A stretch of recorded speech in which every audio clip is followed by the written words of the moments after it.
Secretariat లో వాస్తు మార్పులపై focus పెట్టారు CM Revanth Reddy. ఇప్పటి వరకు సెక్రటేరియట్ ప్రధాన ద్వారం నుంచి లోపలికొచ్చిన సీఎం కాన్వాయ్ ఇకపై వెస్ట్ గేట్ నుంచి లోపలికొచ్చి నార్త్ ఈస్ట్ గేట్ గుండా బయటకు వెళ్లిపోయేలా మార్పులు చేస్తున్నారు. సీఎం గా రేవంత్ రెడ్డి బాధ్యతలు స్వీకరించిన తర్వాత మొదటిసారి వాస్తు మార్పులు చేయిస్తుండడం సర్వత్రా ఆసక్తి నెలకొంది. మరోవైపు సెక్రటేరియట్ లోని సీఎం ఆఫీస్ ని 6వ అంతస్తు నుంచి 9వ అంతస్తుకు మార్చాలని ఇప్పటికే నిర్ణయించారు. దీంతో ప్రస్తుతం 9వ అంతస్తులో పనులు శరవేగంగా కొనసాగుతున్నాయి. ఇక సచివాలయం సౌత్ ఈస్ట్ గేట్ ద్వారా ఐఏఎస్, ఐపీఎస్ ఉన్నతాధికారులతో పాటు విజిటర్స్ రాకపోకలు సాగిస్తున్నారు.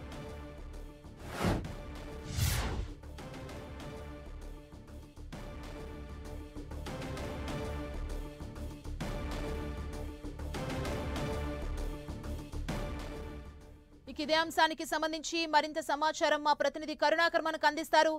కరుణాకర్, సెక్రటేరియట్ లో వాస్తు మార్పులు సడన్ గా చేయడం ఎలా చూడాలి?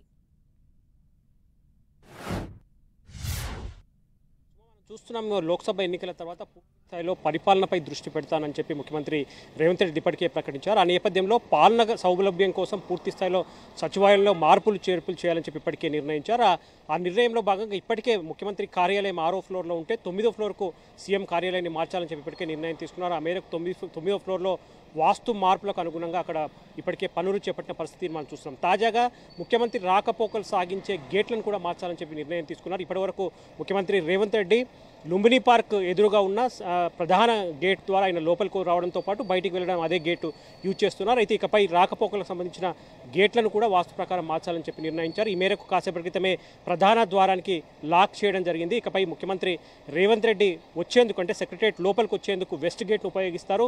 తిరిగి మళ్ళీ ఆయన బయటికి సచివాలయం నుంచి బయటికి వెళ్లేందుకు నార్త్ ఈస్ట్ గేట్ను ఉపయోగించాలని చెప్పి నిర్ణయం తీసుకోవడం జరిగింది. ఎందుకంటే గతంలో కూడా ముఖ్యమంత్రి కేసీఆర్ ఉన్నప్పుడు లుంబిని పార్క్ ఎదుర్కొన్న ప్రధాన గేట్ ద్వారానే రాకపోకలు సాగించేవారు. కానీ ముఖ్యమంత్రి రేవంత్ రెడ్డి ఇప్పటివరకు అదే గేట్ యూజ్ చేస్తున్నప్పటికీ కూడా వాస్తు మార్పులో భాగంగా గేట్లను మార్చాలని చెప్పి నిర్ణయం తీసుకున్నారు.